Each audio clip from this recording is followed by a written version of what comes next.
Gaano ba kasakit ang lokohin ka ng taong minahal mo? Yung tipong ibinigay mo ang lahat ng pagtitiwala mo sa kanya. Pagkatapos ay siya rin pala ang sisira sa buhay mo. Magandang araw po sa inyong lahat. Ang kwentong ibabahagi ko po ay naganap taong 1994 sa bayan ng Barotac Viejo sa lalawigan ng Iloilo, kung saan ay nakalaban ko po doon ang pinakamababangis na nilalang na naninirahan doon. Para mailigtas ang kapatid ko, naging isa kong malupit na manunugis ng mga aswang. At upang lubusan niyo pong maunawaan ang aking kwento, itago niyo na lamang po ako sa pangalang Rodeo. At ito ang aking kwento. Kuya! Kuya, tulungan mo ako! Bitiwan niyo ako! Kuya! Tulungan mo ako! Elisa! Saan nila dadalhin ang kapatid ko? Pakawalan niyo siya! Bakit mo ba itong ginagawa sa akin? Huwag mo nang alalahanin ang kapatid mo, Rodeo. Isipin mo muna ang kalagayan mo bago si Astor. Hindi mo ba nakikitang tahimik na ang paligid? Sa wakas, masosolo na rin kita. Elisa, anong ibig sabihin nito? Paano mo ito nagawa sa akin? Minahal kita. Bakit niloko mo ko? Hindi ko nakasalanan kung naloko kita. Ang hirap mo kasing hulihin eh. Kaya pinaibig muna kita bago ka namin iaalay sa ritual. Wala ka pa rin bang nararamdaman sa katawan mo? Anong ibig mo sabihin? Teka, bakit parang naglalamig ang mga kamay ko? Ang tenga ko may bubong-bulong at ang ulo ko parang binibiyak. Anong nilagay mo sa inumin ko, Elisa? Nilagyan ko lang naman ng laso ng inumin mong kape para maparisa ang buong katawan mo. Elisa, paano mo nagawa to sa akin? Dahil ikaw, ang iaalay ko sa ritual na magbibigay sa akin ng karagdagang kapangyarihan bilang isang aswang.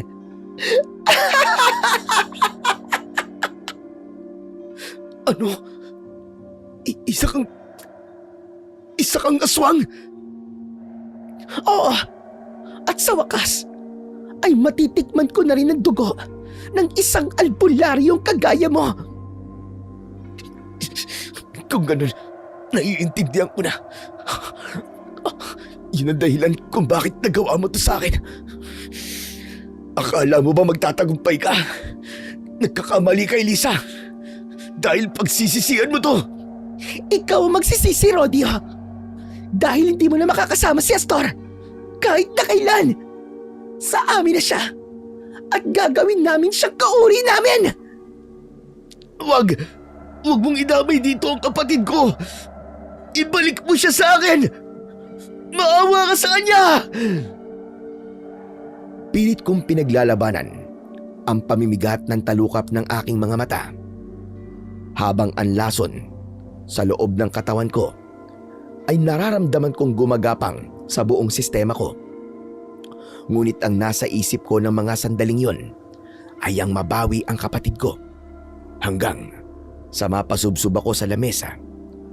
Gulong-gulo ang isip ko at nawalan na ako ng lakas para lumaban. Naramdaman ko pa noon ang pag-akay sa akin ng tatay ni Elisa na si Barok patungo sa isang silid na puno ng bungo ng tao na nakasabit sa dingding. Nakaramdam ako ng labis na panghihina at ayaw gumana ng kapangyarihan ko bilang isang albularyo. Nang ihiga ako sa isang katre, doon ako tuluyang nawalan ng malay. Habang natutulog ako, saka naman nag-usap ang mag-ama. Ay, salamat sa wakas tumalab din ang lason sa kanyang katawan. Alam mo, Elisa, naiinip na ako sa bagal mo kumilos. Ay, nako, mabuti na lang. Nahulog din siya sa mga kamay mo. Tatay naman, nakita niyo naman po na hindi basta-basta itong si Rodio. Tsaka, ano po bang ikinagagalit niyo sa akin? Natupad ko naman ang mga plano natin di ba? Wala nang manggugulo sa atin. Kaya matutuloy na po ang ritual para maging isa na akong ganap na pinakamalakas na aswang sa lahi natin. Kung sa bagay ay tama ka. Nasa harapan na natin ang alay na may dugo ng isang albularyo.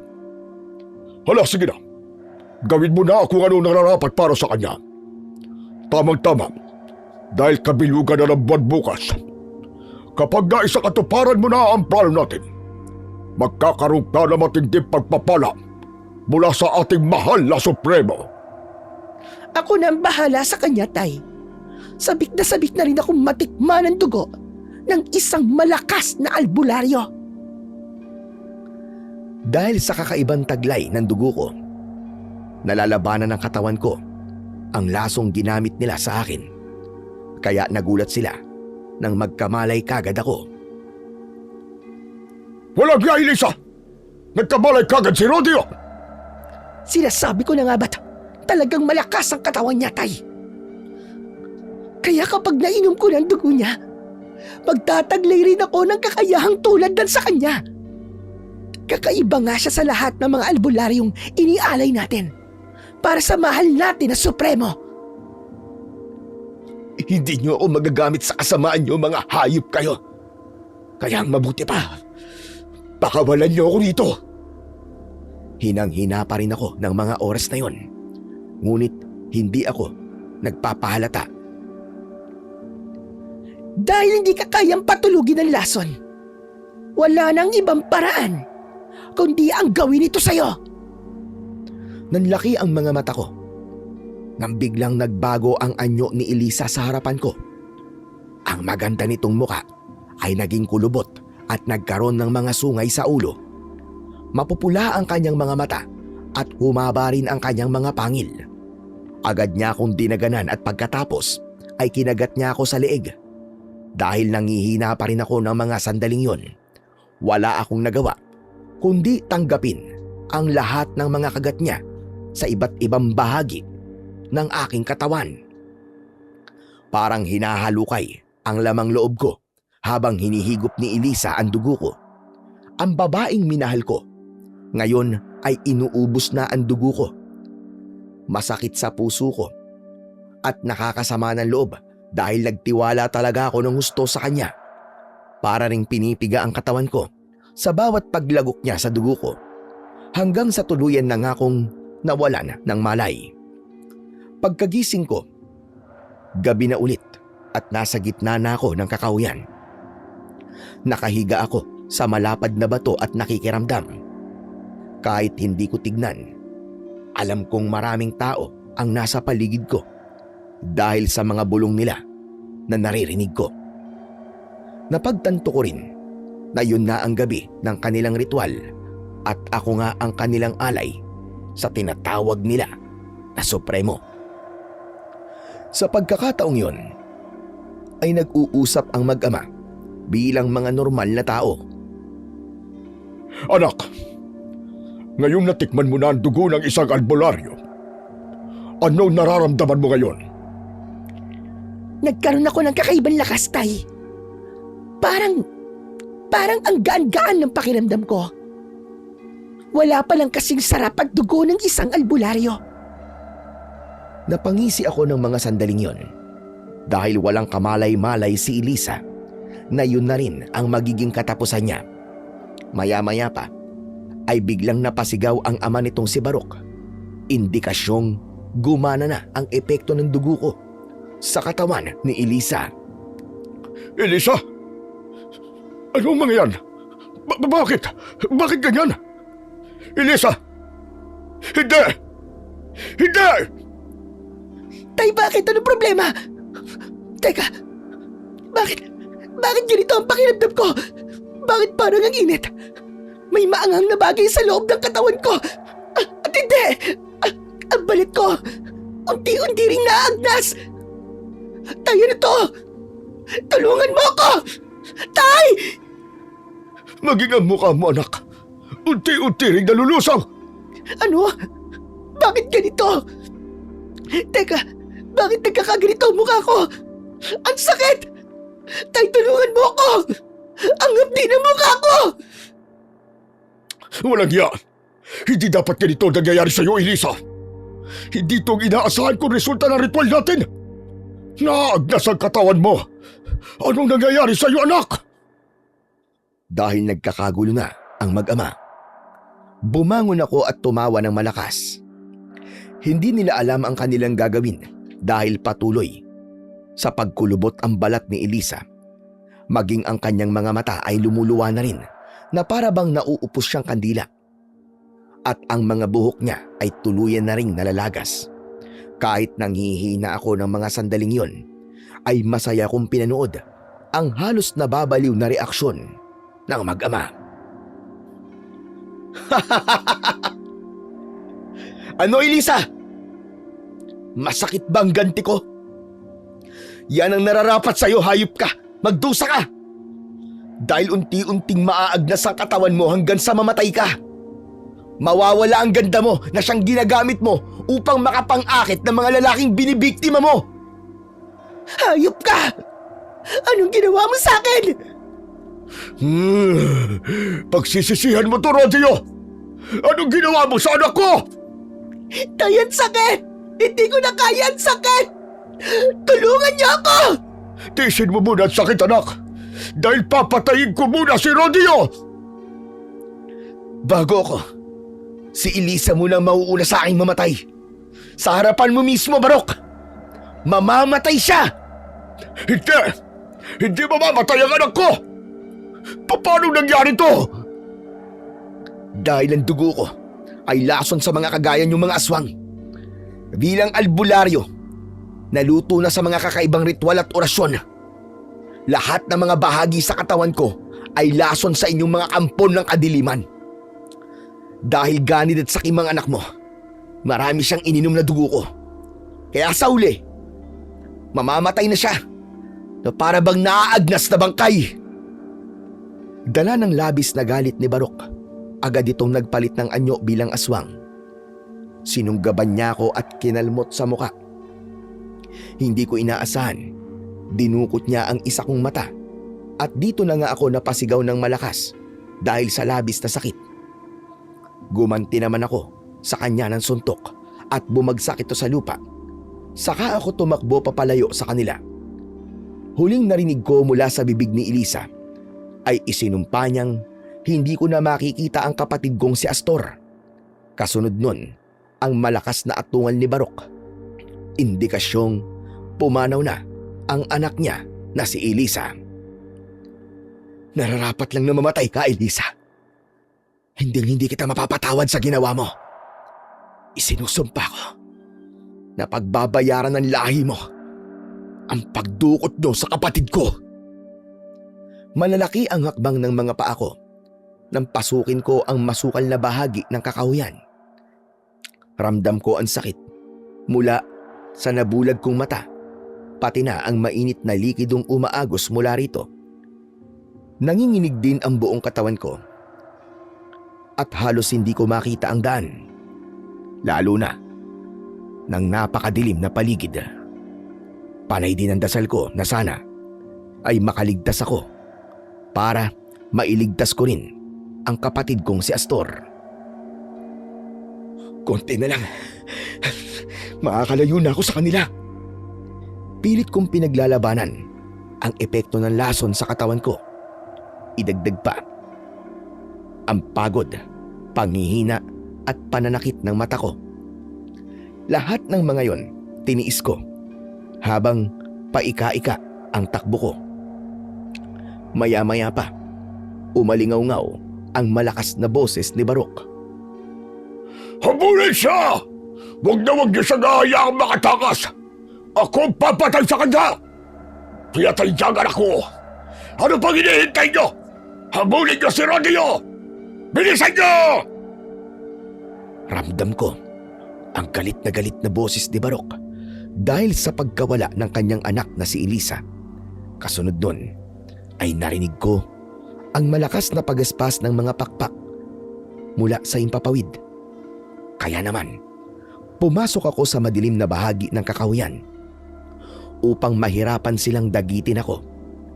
Habol ang hininga na pilit kong nilalabanan ang panghihina ng katawan ko. Dahil nahirapan ng mga aswang na makita ko, bumaba sila sa lupa. Sakto na ilang metro lang ang layo nila mula sa akin. Hindi maaari. Maaabutan nila ako dito. Kailangan ko pang mas bilisan ang takbo ko. Mas nilakihan ko ang hakbang ng mga paa ko nang makita ko silang sumusunod sa akin. Ito ang kapalit sa pagkakaroon ko ng kakaibang dugo na minana ko pa sa mga magulang ko bilang mga albularyo. Biktima rin sila ng mga nilalang ng dilim. Ngunit bago sila namatay, naikulong nila ang supremo ng mga aswang sa pamamagitan ng kanilang malakas na orasyon. At ang tanging makapagpapalaya lang dito ay ang dugo ng isang albularyo na kagaya ko. Diyos ko, hindi ko na yata kaya. Pagod. Halos wala na akong makita. Teka, sa bandang yun, doon ako pupunta. Pero maamoy nila ang dugo ko. Upang mapigilan ang pagdurugo ng mata ko, hinubad ko ang damit ko at ito ang ginamit kong pantaklob sa mata ko.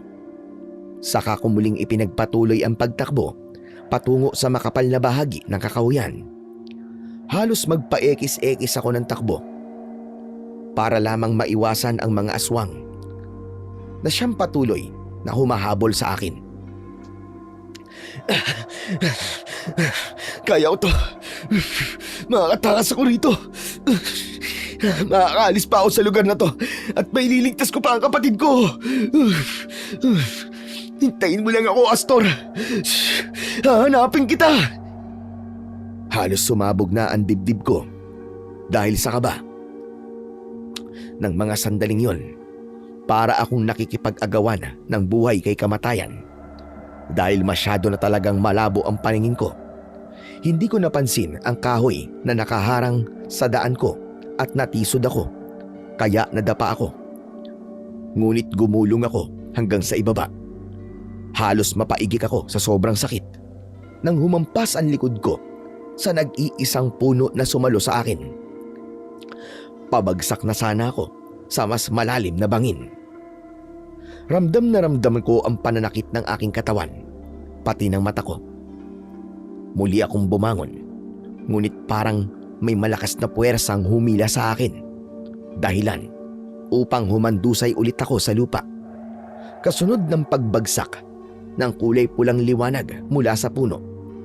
Direktang pumatak yon sa mata kong bulag. Kaya naman, napabalikwas ako ng bangon dahil sa sakit at napasigaw ako ng malakas. Para bang may mga buhay na insektong gumagalaw sa loob ng mata ko. Ah! Ah! Napakasakit ng mata ko! Ano itong pumasok sa mata ko? Aray! Ah! Tulungan niyo ako! Ah!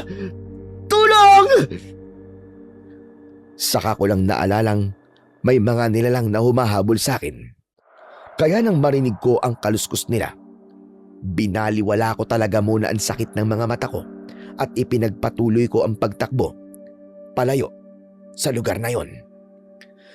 Habang tinatahak ang madilim na bahagi ng kagubatan, pinakiramdaman kong mabuti ang mata ko at napakatindi talaga ng sakit nito. Idagdag pa ang epekto ng malakas na liwanag na para bang gustong sumabog sa utak ko dahil sa labis na sakit. Ah! Ah! Hindi ko na kaya. Sobrang sakit. Ah! Parang hinahalo kaya ang loob ng ulo ko. Pero di ako susuko. Kailangan pa ako ng kapatid ko. Tiyak na siyang pagbabalingan ni Barok sa oras na hindi niya ako mahanap. Kaya kailangan kong mabuhay para iligtas ang kapatid ko. Mas lalo akong nanghina dahil sa epekto ng bagay na pumasok sa mata ko. Ilang beses din akong gumulong-gulong sa lupa, pero pilit akong bumabangon kahit tadtad ng mga sugat ang katawan ko. Lahat ay tiniis ko. Makaalis lamang sa lugar na yon. Diyos ko! Malapit na sila! Maaabutan na nila ako! Hindi ako makakapayag na mahuli nila ako! Ayun siya! Bilisan niyo! Habulin niyo siya! Bumagsak ulit ako sa lupa. Gumapang ako. Pilit na umaalis sa lugar na yon. Subalit, naabutan na ako ng mga aswang at napalibutan na nila ako. Umaangil sila habang tumutulo ang kanilang laway dahil sa pagod sa paghahabol sa akin. Maya-maya pa, pumunta sa unahan ang aswang na si Barok. Baka sa anyo nito ang labis na galit.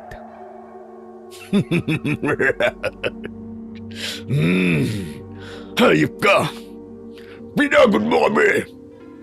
Katapusan mo na ngayon, Rodeo. Ako mismo papatay sa'yo! Pinatay mo ang anak ko! Pagbabayaran mo ang buhay niya! Dapat lang yun sa kanya! Manluloko ang anak mo! At ginagamit mo siya sa kasamaan mo! Hindi ako titigil. Uubusin ko talaga ang lahi niyo. Sa oras na makaligtas ako rito, babawiin ko sa inyo ang kapatid ko si Astor. At ako mismo ang papatay sa'yo, Barok! Hindi mo na siya mababawi sa akin, Rodeo. Pagkatapos ng ginawa mo sa anak ko, mangangad ka pang mabawi ang kapatid mo. Siya ang sasalo sa kasalanang ginawa mo sa anak ko. Pero hindi ako makapapayag na mabuhay ka pa! Agad itong lumapit sa akin at mabilis niya akong dinaklot sa leeg. Ngunit tumilapon bigla si Barok na parabang may malakas na puwersa na nagtulak dito. Bumalandra siya sa isang puno at napadaing dahil sa labis na sakit. Anong ginawa mo sa akin? Bakit napasok ako sa katawan mo? Kayong mga alagad ko, lapitan niyo si Rodeo at patayin! Hindi ko alam kung ano ba nangyayari sa akin, pero gagamitin ko ang bagay na to sa katawan ko para patayin kayong lahat! Pilit akong tumayo. Ngunit sabay-sabay na lumapit sa akin ang mga alagad ni Barok. Kagaya ng nangyari kay Barok, tumilapon din ang mga to sa mga puno. Tila may nakabalot na malakas na enerhiya sa buong katawan ko. At napapaso ang mga aswang na magtatangkang humawak sa aking katawan. Yun naman ang kinuha kong pagkakataon para ako ay tumakbo ulit at makatakas. Binaliwala ko muna ang sakit ng sugat ko sa mata at katawan. Nang mga oras na yon, ay punong-puno ng pagtataka ang isip ko kung paano kong nagawa ang bagay na yon at kung ano ang nangyayari sa akin. Baka dahil yon sa kulay pulang liwanag na pumasok sa mata ko. Ngunit pagsapit ko sa gilid ng bangin, bigla akong bumagsak sa lupa habang nagkikikisay ang aking katawan. Kasunod nito ay merong isang kakaibang hayop na lumapit sa akin at tila ba itinulak niya ako sa bangin na yon. Hindi ko makakalimutan ang itsura ng nilalang na yon dahil ang tawag nun sa aming lugar ay unyango. Paiba-iba ito ng kulay kapag napapadikit sa mga bagay na makakapitan ito. Pero bakit? Bakit biglang nagpakita ang ganong uri ng hayop sa akin? At ito pa ang naging dahilan kaya nahulog ako sa bangin na yon. Tuluyang hindi ko naigalaw ang katawan ko nang bumagsak ako sa lupa. Diyos ko! Kayo na po ang bahala sa akin. At sa kapatid ko. Wag na wag niyo po siyang bababayaan. Maya-maya pa ay narinig ko ang malakas na boses ni Barok mula sa itaas ng bangin, kasabay ng pag-angil ng kanyang mga alagad habang hinahanap nila ako. Dahil bumagsak ako sa gitna ng mga naglalaki ang mga bato, nakatulong yun upang hindi nila ako makita. Halugugin niyo ang buong kagubatan! Hanapin niyo ang walang yang si Rodio! May ginawa siya sa atin, kaya hindi natin siya mahawakan! Pero hindi magtatagal! Mapapasakamay ko rin siya! Sige! Hanapin siya! At huwag na huwag kayo magpapakita sa akin hanggat hindi niyo siya nakikita! Sa tindi ng galit ni Barok, tiyak na hindi ito titigil hanggat hindi niya ako nahahanap. Nakita ko pang nakatayo siya sa itaas ng bangin. Tumingin din siya sa gawi ko, ngunit hindi niya ako nakita. Hanggang sa tuluyan siyang umalis sa lugar na yon. Saka lang ako nakahinga ng maluwag nang mawala ang presensya ng mga aswang. Pagkalipas ng ilang sandali, gumapang ang unyango sa katawan ko at tumingin siya sa mukha ko. Saka ko lang napagtantong tinulungan ako ng nilalang na ito. Kaibigan, alam kong tinulungan mo ako. Kaya mo to nagawa sa akin. Maraming salamat sa iyo, kaibigang Unyango. Tila kumislap ang kanyang balat dahil sa refleksyon ng liwanag mula sa langit at pagkatapos naging kulay lupa siya na kasing kulay ng balat ko bago ako tuluyang nawalan ng malay. Napansin kong isa lang din ang mata ng Unyango. Nawawala ang mata nito sa kanan. Napangisi pa ako bago tuluyang pumikit dahil sa dinami-rami ng Unyango na makikita ko ay bulag pa na kagaya ko. Samantala, sa bahay naman ng maglolong albularyo na sina Apong Magno at Eman ay nagkakagulo sila dahil sa paghahanap nila sa alaga nilang Unyango na si Batingaw. Saan mo ba talaga inilagay si Batingaw, Eman? Dito nga lang po sa kwarto niya, Lolo. Ay nako! Pambihira ka naman, oo! Kung dito mo lang siya inilagay, sana'y nandito siya. Ngunit tignan mo, wala naman siya rito. Oo nga po eh. Hinahanap ko na nga po si Batingaw, yung ingay-ingay niyo naman kasi. Abay dapat lang. Alam mo naman na hindi siya pwedeng gumala sa kagubatan. Baka mapahamak siya ron at may mga taong makakita sa kanya tapos kunin siya. Paano na ako makapanggagamot nito kung wala na si Batingaw? Lo, kaya niyo pong manggamot kahit wala si Batingaw. Isa pa, alam niyo naman po na umaalis talaga si Batingaw, di ba? Kapag nakakaramdam siya ng kakaiba sa paligid. At alam niyo rin po na hindi po natin siya pwedeng ikulong dito habang buhay. Gusto po nating maramdaman niya na malaya siya sa lugar na ito. Di po ba? Pero saan na nga siya nagpunta, Eman? Nag-aalala ako sa kanya. Kaya sige na, kumuha ka na ng ilaw at kasera. Hahanapin natin si Batingaw sa lalong madaling panahon. Sige po, sige po. Kukunin ko lang sandali ang ilaw kaya wag na po kayo mag-alala. Tutulungan ko po kayo na mahanap si Batingaw. Dalian mo na, Eman, dalian mo na. Pupunta na tayo sa gilid ng bangin. Tsak na naroroon na naman siya sa nag-iisang puno ng balete doon. Hindi ko na talaga maintindihan ang alaga nating yon, Diyos ko. Dati naman hindi siya basta-bastang umaalis. Pero ngayon, para siyang balisa at hindi mapakali dito sa bahay natin. Sigurado po ako, Lo. May nararamdaman po siyang kakaiba sa paligid. Kaya siya umalis. O siya, sige na po. Tara na po. Hanapin na po natin si Batingaw. Kahit gabi at madilim, ay lumabas pa rin ang maglolo para hanapin ang alagahan nilang Unyango na si Batingaw. Ngunit hindi pa man sila nakakalayo sa kanilang bahay, ay nakarinig na nga sila ng malalakas na pag-angil ng mga nilalang mula sa himpapawid. Hindi ko alam na ang lugar na napuntahan ko noon ay baryo na palaging sinasalakay ng mga aswang. Kaya ang dalawa, kahit takot, ay mas pinili pa rin nilang hanapin ang Unyango. Bukod sa mga aswang na lumilipad, nakarinig din ang maglolo ng boses na galit mula sa aswang. Kaya nagkatinginan ang dalawa. Sinasabi ko na nga po. At may mali sa paligid. Kaya biglang umalis si Batingaw. Kung ganun, ay mas kailangan natin bilisan, Eman. Kailangan nating makita si Batingaw Mas lalo nilang nilakihan ng kanilang hakbang para hanapin si Batingaw. Maya-maya pa ay may naalala si Eman. Lo, natatandaan ko po. Bago nawala si Batingaw, may narinig po kong lalaking sumisigaw kanina. Sigurado po ako na siya ang pinuntahan ni Batingaw. Kung ganon, ay mas kailangan nating magmadali. Diyos ko, huwag sana siyang mapahamak. Baka yun na ang nilalang na naghahanap sa kanya, Eman. Halos tumaklo ang maglolo sa paghahanap nila sa Unyango. Kulang na lang ay halugugin nila ang kagubatan at hindi pa sila nasiyahan. Pinasok nila ang bawat sulok ng kakahuyan, mahanap lamang si Batingaw. Ngunit hindi nagtagal, tumambad sa kanilang paningin ang nakahandusay kong katawan. Natigilan sila nang makita na tadtad ako ng sugat.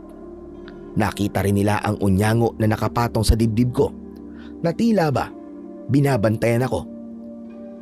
Lo, si Batingaw narito po siya. Sinasabi ko na nga ba't ang pagkawala ni Batingaw ay may dahilan. Pero teka, sino naman kaya ang taong ito? Tignan nyo, duguan ng katawan niya.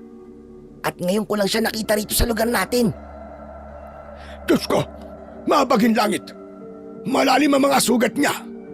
May mga bakas din na kagat sa balat niya mula sa pagil ng aswang. Lo, ano pong gagawin natin sa kanya? Tutulungan natin siya. Tiyak na gusto siyang tulungan ni Batingaw. Nang lumapit ang dalawa sa kinaroroonan ko at kumalat ang liwanag mula sa kanilang gasera, nakita nila ang bulag kong mata. Kaya napagtanto nila na malala talaga ang kalagayan ko. Diyos ko, malala talaga ang kalagayan ng binatang ito. Lo, bulag din po ang isa niyang mata. Parang dumaan siya sa matinding pakikipaglaban. Dalhin po natin siya sa bahay at gamutin. Sige, tulungan mo kung buhatin siya para magamot kagad ang mga sugat niya. Nang buhati nila ako, hindi umalis ang unyango sa dibdib ko. Nang mga sandaling yun, ay wala pa rin akong malay at sila lang ang nagkwento sa akin kung paano nila ako natagpuan noon.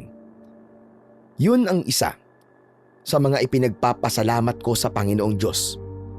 Nagpadala siya ng mga taong tutulong sa akin ng gabing yun dahil kung hindi nila ako nakita, baka kung ano na ang nangyari sa akin.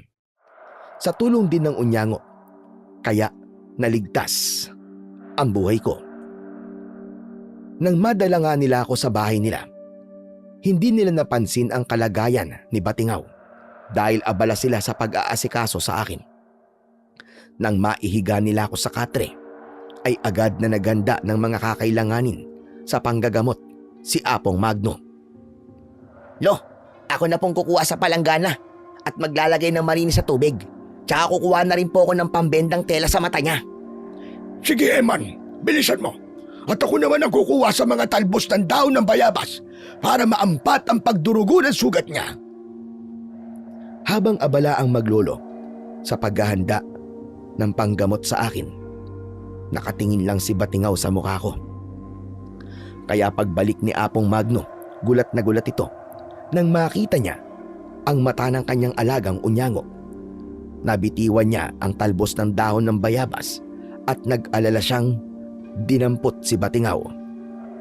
Diyos ko, ano nangyari sa'yo, Batingaw? Bakit ganyan ang mata mo?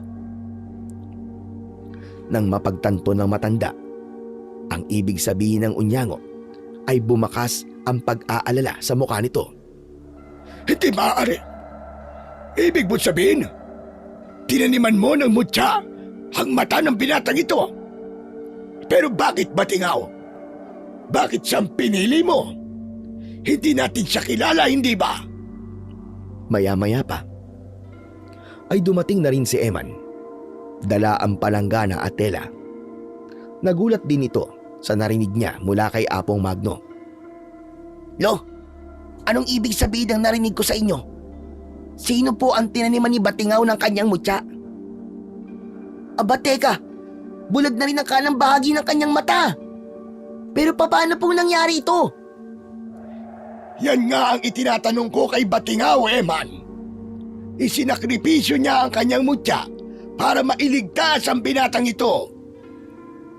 Isa lang po ang ibig sabihin nito, Lolo. May napili na po si Batingaw na tagapangalaga sa kanyang mutya. Kung ganun, ang lalaking yan ang hinihintay niya. Oo, Eman. Pero bakit sa taong ito niya ipinagkaloob? Si Batingaw lang po ang nakakaalam ng tungkol sa bagay na yan, Lo. Dahil sa ginawa ni Batingaw, bigla tuloy akong nag-alala. Hindi natin kilala ang taong ito. Paano kung siya ay masama? Lo, magtiwala lang po kayo kay Batingaw. Tsak na may nakita po siya sa taong ito. Kaya siya ang pinagkalooban nito ng mutya. Pero Eman, mamamatay si Batingaw sa oras na ang nilalang na nangangalaga sa mutya ay nakahanap na ng pagbibigyan nito. Mamamatay ang nagmamayari ng mutya. Parang hindi ko yata kayang mawala sa atin si Batingaw. Tatagan niyo lang po ang loob niyo, Lo. Hindi naman po basta-basta namamatay ang nagmamayari sa mutya, di ba? Kaya wag na po kayo mag-alala. Mamamatay ang unyango sa oras na mamatay ang nangangalaga sa kanyang mutya. Di ba ganun po yun? Oo nga. Pero hindi na siya magiging kagaya ng dati. Manghihina din siya. At hindi niya na ako matutulungan sa panggagamot. At hindi magtatagal ay tuluyan na siyang mamamatay. Naiintindihan ko po ang ibig niyong sabihin, Lo. Ngunit tapos na po siya sa pagtulong sa atin. Tayo naman po ang tutulong sa kanya. Aalagaan po natin siya at ang binatang ito.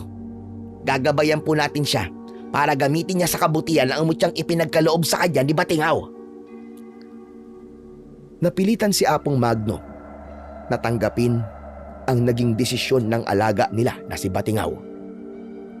Kaya naman, ipinagpatuloy nila ang panggagamot sa sugat ko. Saka sa mata kong bulag. Wala akong kaalam-alam ng mga oras na yon na pinagkalooban na pala ako ng kakaibang mutya na tatalo sa mga kampon ng kadiliman. Ngunit hindi magiging madali ang pagtanggap ko sa mutya dahil marami ang nakaatang na responsibilidad sa balikat ko sa oras na tuluyan kong tanggapin ang kapangyarihan nito. Nang matapos na sila sa panggagamot sa akin, pinagmasdan nila ako at pinag-usapan.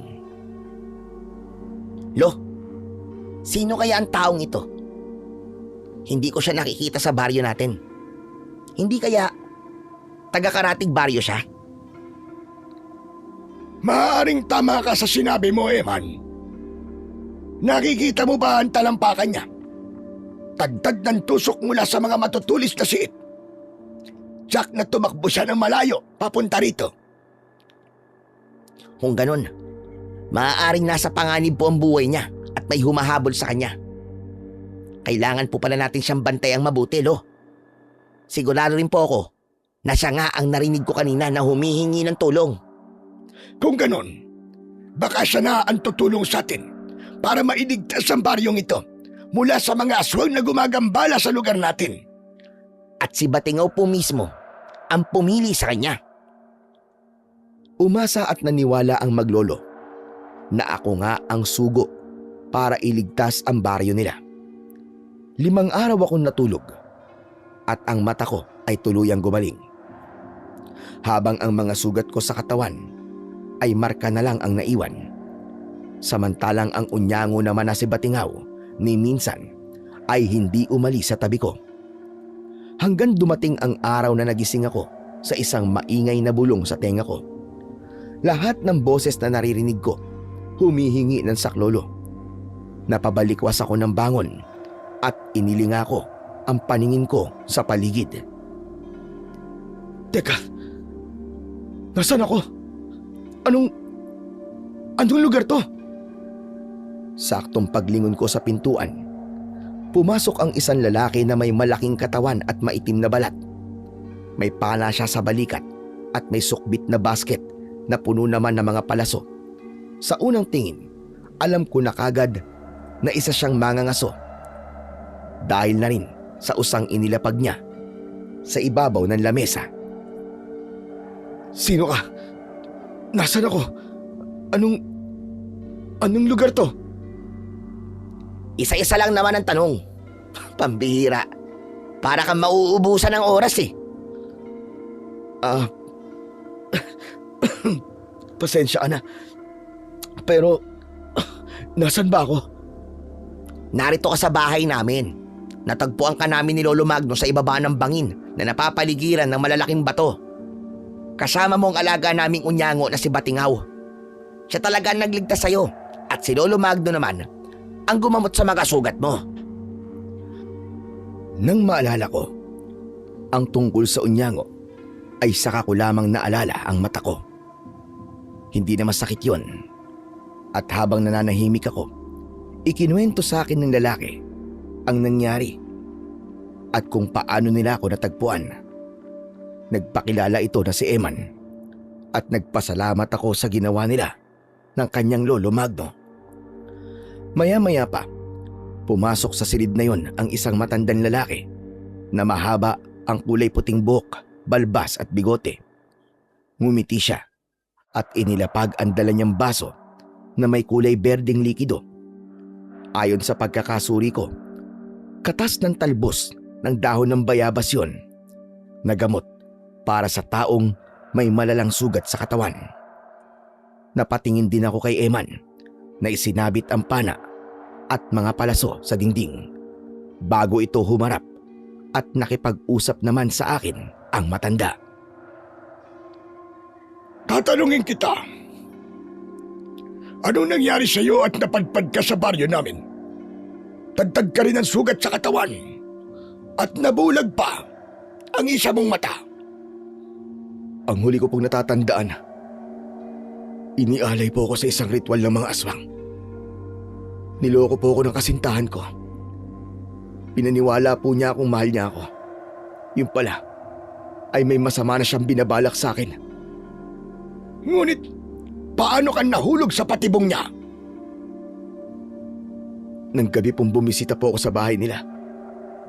Hindi ko po alam na nilagyan po ni Elisa ng laso ng kaping ibinigay niya sa akin. Wala, nagtiwala po ako sa kanya. Kaya nahulog po ako sa bitag niya. Anong nangyari sa iyo pagkatapos doon? Di ko po maipaliwanag ang sakit ng ulo ko noon. Tapos bigla na lang ako nanghina. Sa tindi ng lason, hindi po ako nakalaban sa kanila. At mas pinili ko na lang po na tumakbo para tumakas. Hanggang sa natagpuan ako ng alaga po niyong unyango na si Batingaw. May nangyari po sa mga mata ko at hindi na rin po ako mahawakan ng mga aswang na humahabol sa akin. Para po sila napapaso sa akin. Malinaw na tinaniman ka nga ng mutya ni Batingaw at yun ang nasa loob ng mata mo. Anong uri po ng mutya? Ang tawag doon ay mutya ng mata ng unyango. Si Batingaw mismo ang pumili sa'yo. Ang hindi ko lang maintindihan ay kung bakit ikaw ang napili niya. Umasa akong si Eman ang tatanggap ng kanyang mutya. Ngunit nasa iyo na yun, kaya wala na akong magagawa. Ang tanong ko na lang ay sino ka? At ano ang totoo mong pagkatao? Ako po si Rodeo. Ako po ang anak ng pinakamahusay na albularyo na pinatay ng mga aswang noon. Kaming dalawa na lang po ng kapatid ko ang magkasama. Ngunit kinuha pa siya ng pinuno ng mga aswang na si Barok. Hindi ko po alam na mga aswang sila. Pati ang nobya kong si Elisa, na ngayon po ay napatay ko dahil sa dugo ko na ininom niya. Kundi ako nagkakamali, ang tawag sa lahi mo ay albularyong kamandagan. Ito ang lahi ng mga manggagamot na iniiwasan talaga ng mga aswang. Dahil sa nakakalason yung dugo, nangyayari yun kapag nagsasagawa kayo ng ritual at pumapasok sa katawan ninyo ang kapangyarihan nito. Paano niyo pong nalaman ang tungkol sa lahi ko? Sapagkat isa rin akong albularyo na kagaya mo. Kaya lang, nanghihiram lang ako ng husay sa alaga kong si Batingaw. Maya-maya pa ay sumingit sa usapan si Eman nang mabanggit ko kanina ang pangalan ni Elisa. Bigla nitong naalala ang kanyang nakaraan sa dati kong nobya. Kung ganun, ikaw pala ang nobyo ni Elisa? Oo, pero teka. Paano mo nakilala si Elisa? Dahil muntik na rin niya ako mabiktima dati. Mabuti na lang at nakaligtas ako sa tulong ni Lolo. Kilala si Elisa rito bilang mabangis na dalagang naghahanap ng mga lalaking albularyo mabibiktima. Sa wakas, nakahanap din siya ng katapat at napatay mo siya. Kung nabigo sila na maialay ka sa ritual, nangangahulugang pinaghahanap ka pa rin nila ngayon at gagamitin nila ang kapatid mo para maging sunod-sunuran ka sa lahat ng mga ipinag-uutos nila. Kung may nakakalason pong dugo si Rodio, ibig sabihin, hahanapin din nila si Batingaw para maisakatuparan ang ritual ng pag-aalay sa taong may dugong albularyong kamandagan. Ganun na nga, Eman. Kaya pala, nakita kong kinukuha din ng mga aswang si Batingaw para gamitin din sa ritual dahil nahanap na nga nila noon si Rodio. Naguluhan man ako sa umpisa, ay ipinaliwanag nila ang pagkakaroon ko ng koneksyon kay Batingaw. Alam ko na ngayon kung bakit ikaw ang pinili ni Batingaw para mangalaga sa kanyang mutya. Ang mutya ng mata ng unyango ang magbibigay sa iyo ng kakaibang kapangyarihan at lakas ng katawan na lalaban sa pinuno ng mga aswang. Ibig pong sabihin, ang mga nangyari sa akin nung gabing yon ay dahil talaga sa mutya ng unyango. Oo, ganun na nga, Rodio. Isa lang ang ipapakiusap ko sa iyo. Huwag mo sanang sayangin ang ipinagkaloob sa iyo na kapangyarihan ng alaga kong unyango. Gamitin mo lamang ito sa kabutihan dahil ang kapalit ng iyong mutya ay ang paghihirap ng katawan ng aking alagang si Batingaw. At ngayong nandito ka na, naniniwala kami ni Eman na ikaw ang ipinadala sa amin para iligtas ang baryong ito laban sa mga aswang. Apong Magno, ano pong uri ng aswang ang namiminsala po sa baryo nyo? Sa ngayon, ay hindi pa ako sigurado sa kanilang pagkakakilanlan.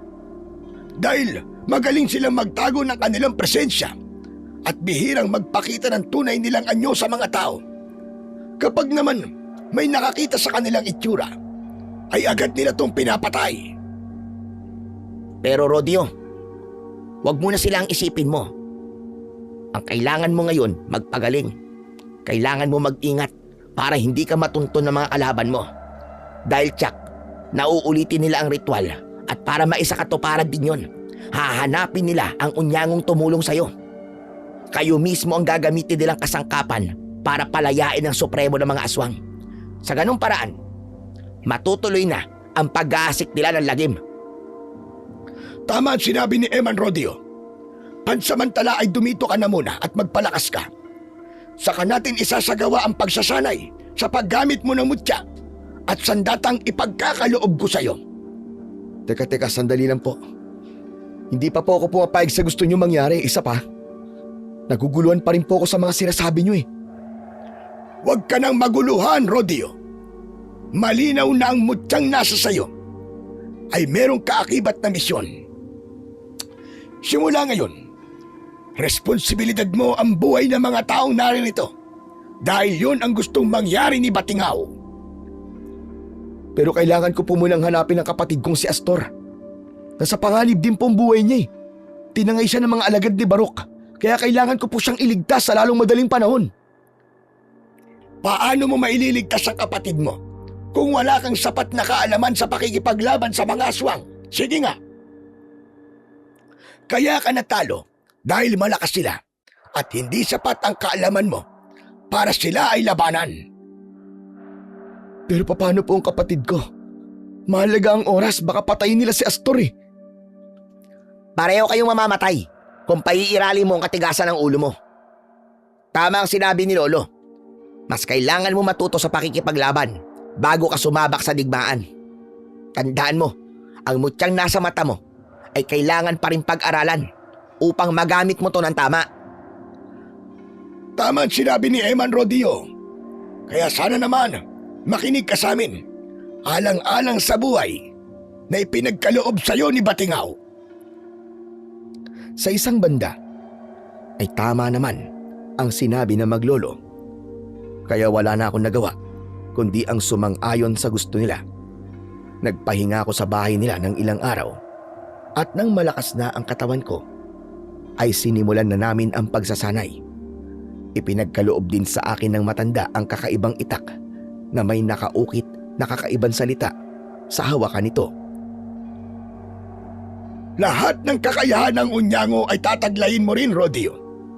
At sa oras na magkaharap kayo ng supremo na mga aswang, ang matang may tanim ng mutya ay magagamit mo din laban sa kanya.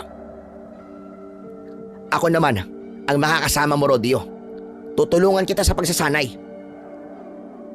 Bakit niyo po ako tinutulungan, Apo Magno? Dahil kailangan din namin ng tulong mo. Sabihin na lang natin na ang buong bayan ng Barotac Viejo ay nakakaranas ng matinding pananalasa ng mga aswang. At sa pamamagitan mo, makakalaya kami mula sa mga kampon ng kadiliman. Ngayon taglay mo ng sandata at agimat, Rodio. Ituturing ka ng mga aswang na pinakamabangis na manunugis. Ang tagumpay mo ay tagumpay din namin ni Lolo Magno. Tandaan mo yan. Sinimulan ko na nga ang pagsasanay sa likod ng bahay ng matanda sa tulong naman ni Eman. Gamit ang itak at mutya ay kinalaban ko ang maglolo. Sa una ay nahirapan ako dahil magaling ang aking mga katunggali. Lalo pa at biyasa si Eman sa pakikipaglaban dahil nasanay ito sa paggamit ng pana para sa kanyang pangangaso. Ilang araw pa ang lumipas ay naisagawa ko na ang mga natutunan ko mula sa maglolo. Maging ang mga ritual na ibinahagi nila sa akin ay natutunan ko rin ng ganong kabilis. Idagdag pa sa kakayahan ko ang mga dati ko nang natutunang orasyon mula sa mga magulang ko bilang mga mahuhusay na albularyo. Ngunit isang araw, pasado 8:00 ng umaga, ay humahangos na dumating si Eman. Dala ang masamang balita. Lolo! Lolo Magno, nasan po kayo? Lolo Magno! Lumabas po kayo rito! Nag-uusap kami noon ni Apong Magno nang dumating si Eman. Kaya sabay din kaming lumabas ng bahay. Tumambad nga sa aming paningin ang pawisan na si Eman habang habol nito ang sarili niyang hininga. Lo, sumama po kayo sa akin. Tingnan niyo po kung ano nangyari sa palayan. Pati na sa mga bagong biktima na nakita ko roon. Bilisan niyo. Sumunod na po kayo sa akin. Sasama po ako sa inyo, Apong Magno. Pero baka may makakitang nila ng sayron. Mag-iingat na lang po ako. Kailangan ko lang po makita ang itsura ng mga biktima. Baka po ang isa roon ang kapatid ko. O siya, sige. Ikaw nang bahala. Tara na. Sumama nga ako sa dalawa patungo sa palayang sinasabi ni Eman. Pagdating namin doon ay marami ng tao ang nakikiusyoso sa lugar. Ang mga palay ay misteryosong nasunog at natuyo. Maging ang lupa ay natunaw rin na para bang binuhusan ito ng nakakapasong likido na kagaya ng asido. Walang natirang buhay kahit isang halaman. Kaya nagdulot talaga ito ng nakakakilabot na pagtataka para sa mga tao, lalo na at ngayon lang daw yun nangyari. Diyos ko, mahabagin langit. Anong klaseng salot ito? Lo, hindi lang po ito mga nasunog na pananim. Pati na rin po doon, sa dulo ng pilapil, sa mismong taniman ng mga mais at tubo. Lahat po walang natira. Maliban sa 2 kalansay na nagpo ang patay sa gitna po ng taniman. Ang sabi po ay sila raw ang mag-asawang Leti at Nilo na nag-aani ng mga mais kahapon. Aba, ano nangyari sa kanila? Naubos daw po ang kanilang laman at dugo na para bang binuhusan daw ng asido ang kanilang katawan. Hindi magandang senyalis ito. Nangangahulog ang gisingnan supremo ng mga aswang. Kutob ko. Nakalaya na ang supremo pagkatapos na maibigay ni Batingaw ang kanyang mutya kay Rodio. Ibig sabihin, ginamit nila sa ritual ang pumatak na dugo mula kay Rodio. Kung gano'n, nasa panganib na po ang buhay ng mga tao rito at ng kapatid ko. Kailangan ko na pong kumilos sa lalong madaling panahon. Pinuntahan din namin ang taniman ng tubo at mais. Doon ay tumambad sa aming paningin ang dalawang kalansay na said ng dugo at laman na para bang binuhusan nga sila ng asido. Diyos ko, nagsisimula na talaga ang Supremo sa pag-aasik na ng lagim. Nahuli na yata tayo sa pagkilos dahil meron na siyang mga pinatay. Apong Magno, bakit po parang takot na takot po kayo sa Supremong yun? Dahil alam ko kung gaano siya kabangis at kabagsik. Hindi ba nakikita, Rodio? Nagsisimula na siya at kung ano ang ginawa niya sa paligid. Kapag nagpatuloy ito, marami ang magkakasakit. Maraming mamamatay sa gutom at magkakagulo ang mga tao rito sa Barotac. Ito na nga ba ang sinasabi ko, Lolo? Tsak na ginawa niya ng alagad ng mga aswang na naghahanap kay Rodio. At kung hindi ako nagkakamali, kauri na sila ngayon ng supremo na mga bitungiban. Bago sa pandinig ko ang sinabi ni Eman na pangalan ng mga bagong alagad ng Supremo. Kaya napatingin ako sa gawi ni na Eman at Apong Magno. Tama po ba ang pagkakarinig ko sa pangalan ng aswang? Tinawag niyong bitungiban ang bagong mga alagad ng Supremo? At kung hindi po ako nagkakamali, si Barok po ay isang bitungiban? Tama ka. Ngayon ko lang naisip na ang mga palatandaan ng pag-atake sa palayan at sa mga tao ay kagagawa ng isang aswang na bitungiban. Palatandaan din ito na pinaghahanap ka pa rin nila, Rodio. May posibilidad na ang kapatid mo mismo ang gagamitin nila para palitawin ka. Diyos ko, anong gagawin ko kapag nangyari yun? Paggandaan mo ang pagsubok na yon, Rodio. Hindi magiging madali ang labang ito para sa'yo.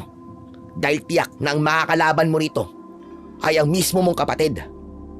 Hindi maaari. Hindi sila maaaring magtagumpay. Paano ko sila mapipigilan? Apo Magno, paano ko po maililigtas ang kapatid ko? Sa ngayon, wala pa rin ako naiisip na paraan kung paano mong maililigtas si Astor. Tungkol naman sa bagay na yan, sa bahay na rin natin pag-usapan. Lalo na ang tungkol sa mga bitungiban. Marami ang makakarinig sa atin dito, kaya tara na. Umalis na tayo. Muli kong sinulyapan ang mga tao roon na umiiyak dahil sa mga nasira nilang pananim. Bakas din sa kanilang muka ang labis na takot at pag-aalala. Ang iba naman ay umiiyak dahil sa mag-asawang pinatay ng mga aswang na bitungiban. Kaya pagdating namin sa bahay, tinanong ko kagad si Apong Magno tungkol sa bitungiban. Bago po ang lahat, ano po bang uri ng aswang ang mga bitungiban? Sila ang mga nilalang na hindi tinatablan ng kahit na anumang uri ng matatalim na sandata. Maliban na lamang kung ang armas na gagamitin sa kanila ay may basbas mula sa aral ng kanan at ikaw lang ang may kakayahang gumawa nun, Rodio. Kaya ikaw lang din ang makakapatay sa kanila. Pero paano po nila nasunog ang buong palayan? At ang sinapit ng kanilang mga biktima, bakit ganun po nangyari sa kanilang katawan? Paano po nila nagawa yun? Sapagkat ang mga bitungiban ay nagtataglay ng mala-asidong dugo. Ginagamit nila ang kanilang dugo upang pumatay ng mga biktima. At yun din ang ginagamit nilang sandata laban sa mga taong kumakalaban sa kanila o humahad lang sa kanilang plano. May isa pang kakayahan ng bitungiban, Rodio. Kaya nilang hatiin ang kanyang katawan na para bang isa siyang manananggal. Ngunit sa bawat pag-iiwalay ng kanyang katawan ay mas lalo namang nadaragdagan ng kanyang lakas at kapangyarihan. Kaya silang itinuturing na pinakamabangis na aswang ng mga mabababang uri ng nilalang. Dahil naman sa makapal at makunat nilang balat, kaya marami ang natatakot na kalabanin ang aswang na bitungiban. Hindi po pala biro ang nilalang na makakalaban ko para iligtas ang kapatid ko. Ano pong laban ko sa kanila? Kung gano'n naman po pala sila kalakas. Malaki ang magagawang tulong ng mutya ng mata ng unyango para patayin sila. At sa iyong kakayahan, mahihirapan silang pabagsakin ka. Bigla tuloy akong kinabahan at nag-alala para sa kaligtasan ng kapatid ko. Kaya ng gabing yon ay nagtungo kami sa kagubatan kasama si Eman. Dala ko ang itak at taglay ko ang mutya ng mata ng unyango. Si Eman naman, dala niya ang pana at mga palaso upang balikan ng lugar na pinagdausan ng ritual dahil naniniwala akong naroroon pa rin ang pangkat ni Barok. Sa tulungan ni Eman ay tinahak namin ang daan papasok sa masukal na bahagi ng kagubatan. Ngunit pagdating namin sa lugar na yon, walang bakas na naiwan ang mga aswang. Masama to. Mukhang lumipat na sila ng lugar na pagdadausa nila ng kanilang pagtitipon. Tsak na nasa lugar sila ng kanilang supremo. Kung ganun, hahanapin natin sila kung saan sila nagtatago. Hindi pa man kami nakakalayo sa lugar na yon, ay bigla kaming nakarinig ng malakas na pag-angil mula sa impapawid. Kasunod nito, ang pagpagaspas ng mga pakpak mula sa mga nilalang. Napatingala kaming dalawa ni Eman sa langit at doon nga ay nakita namin ang kakaibang mga nilalang nakahawig ng isang butiki na merong pakpak at buntot na parabang sa bayawak. Maitim ang kanilang balat na parabang kasing kunat ng goma. Rodio, narito na sila. Naamoy nila tayo. Mag-iingat ka. Magtago ka, Eman. Akong bahala sa kanila. Maigpit kong hinawakan ng itak at hinintay ko ang pagbaba nila sa lupa. Dito ko nakita ang kulay pula Dito ko nakita ang kulay pula nilang mga mata na parabang nagbabagang apoy sa dilim. Tumayo sila. Ilang metro lang ang layo sa akin. Habang si Emma naman ay nagtatago sa likod ng puno at nakatutok sa mga aswang ang pana nito. Maya-maya pa ay kinuha ko agad ang atensyon nila. Hoy kayo! Nasaan ang kapatid ko? Ituro nyo kung nasan siya, pati na ang supremo nyo at ang pinuno nyo si Barok! Umangil lamang ang mga ito na para bang pinagtatawanan nila ang sinabi ko. Itinaas ko ang aking itak at bigla itong kumislap sa dilim. Napansin ko na para bang nagulat sila sa sandata ko. Malinaw ko ring naaninaw ang bakas ng pag-aalala sa mukha nila. Rodio, mag-iingat ka. Ang kanilang dugong gagamitin nila laban sa'yo. Sa oras na tamaan ka ng kanilang dugo, masusunog ka. Oo, alam ko yun, Eman. Ikaw rin, mag-iingat ka. Huwag ka mag-alala, Rodio. Mag-iingat ako at nasa likod mo lang ako. Ang pagpana ko sa mata ng isa sa kanila ay magiging hudyat mo para umatake sa mga bitong iban. Pagkasabi ni Emma nun, ay binitiwan nga nito ang panang nakatutok sa mata ng isang aswang. At pagbaon ng palaso sa mata ng bitungiban, mabilis akong tumakbo pasugod sa kanilang kinaroroonan. Inatake ko sila ng taga at tumama yon sa kanilang pakpak. Parang tarik ng manok ang talas ng itak ko at mabilis ko silang naputulan ng mga braso, binti at buntot. Hindi maaari. Pinaghihiwalay nila ang kanilang katawan kaya mas dumadami sila. Bahala na. Basta, papatayin ko silang lahat. Naghihiwa-hiwalay nga ang katawan ng mga bitungiban habang ang kanilang dugo ay tumutulo sa lupa. Ang iba naman ay tumatalsik sa akin. Mabuti na lang at nakakaiwas ako. Yun nga lang, lahat ng tinamaan ito ay agad na nasusunog at nalulusaw. Kaya naman, inatake ng pana ni Eman ang mga ito na sinasabayan ko naman ng pagtaga sa kanilang katawan. Bawat tamaan ko ay may tumatalsik na dugo sa akin na agad ko namang naiiwasan. Hindi ko pa noon napapansin ang epekto ng aking sandata sa kanilang katawan. Kagaya na sinabi ni Apong Magno, mas lumalakas ang kapangyarihan nila kapag naghihiwalay ang kanilang katawan. Nang puntiryahin ko ang isang aswang, ay mabilis akong umakyat ng puno. At bawat talon ko ay agad kong itinatarak ang itak ko sa katawan ng mga aswang na bitungiban. Nahirapan din sila sa akin dahil hindi nila ako nahuhuli. Nagugulat sila sa biglang paglitaw ko sa harapan nila na para bang isa kong kabuti na bigla na lamang sumusulpot.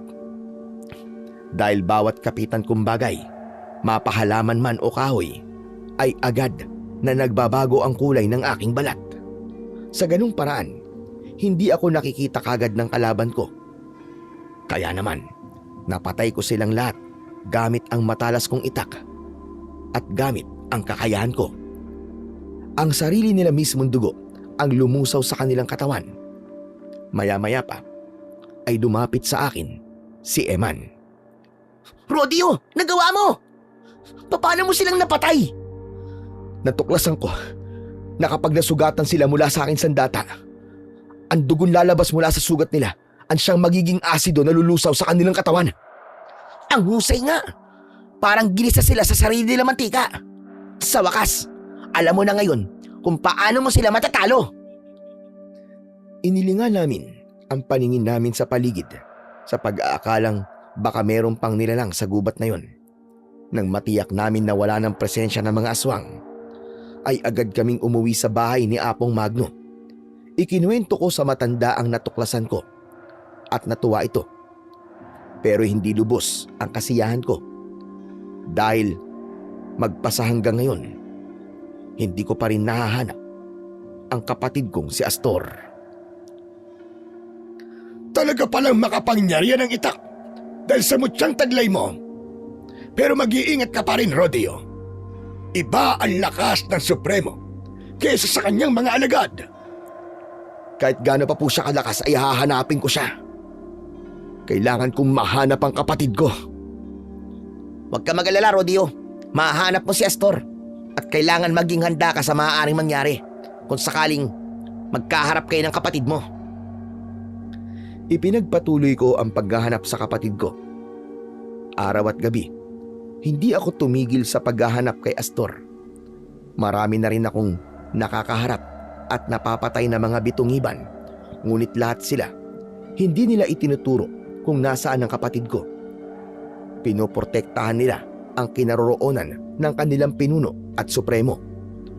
Hanggang sa dumating na nga sa punto na gusto ko nang sumuko, lalo na at naiisip kong baka may posibilidad na patay na ang kapatid ko. Pagkalipas ng ilang araw, umaga yon nang biglang magkagulo ang mga tao sa paligid. Dahil sa panibagong biktimang natagpuan sa mga taniman ng gulay at palay, nagkakasakit na rin ang mga tao at dumaranas ng gutom. Nalaman na rin nila ang tungkol sa akin at sinisisi nila si Apong Magno dahil magmula raw ng kupkupin nila ako ay sunod-sunod na rin daw ang kamalasan na nangyayari sa baryo nila. Itinuturing nila akong salot o baka raw ay miyembro pa ng mga aswang. Ngunit hindi hinayaan ni Apong Magno na isipin yun ng mga tao sa akin. Kaya sa araw ng pagpupulong, ipinarinig niya sa mga tao ang panig niya. Huwag niyong pag-isipan ng masama si Rodeo dahil siya mismo ang magliligtas sa atin mula sa mga aswang.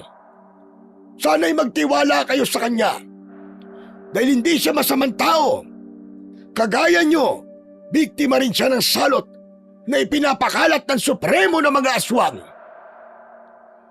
Hindi pa man po dumarating dito si Rodeo. Meron ng ganitong pangyayari sa baryo natin, mga kasama. Kaya naman, huwag niyo pong idagan lahat ng sisi kay Rodeo. Dahil sa kaguluhang yon, nakarating ito sa kaalaman ng pinuno ng mga aswang na si Barok. Kaya nagpakalat ito ng mga alagad upang hanapin ang pinagtataguan ko. Sinasabi ko na nga ba't kusang lilitaw si Rodeo? Nasa kabilang baryo lang pala siya. Ito na ang hinihintay kong pagkakataon. Ang ipagiganti ang kamatayan ng anak ko si Lisa. Humanda ka, Rodeo, sa regalong handog ko para sa'yo.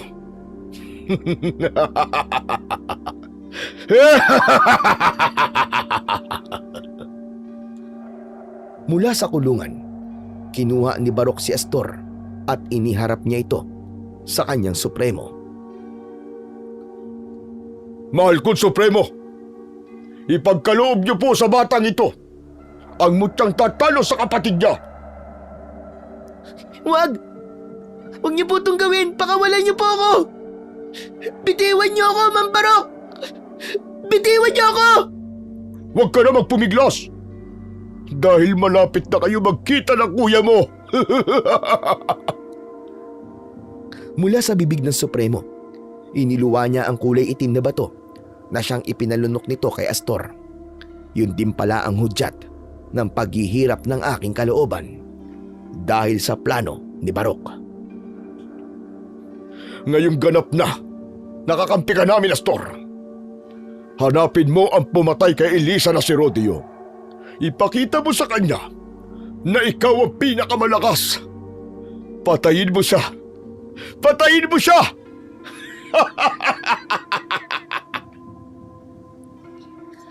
Masusunod, mahal kong pinuno.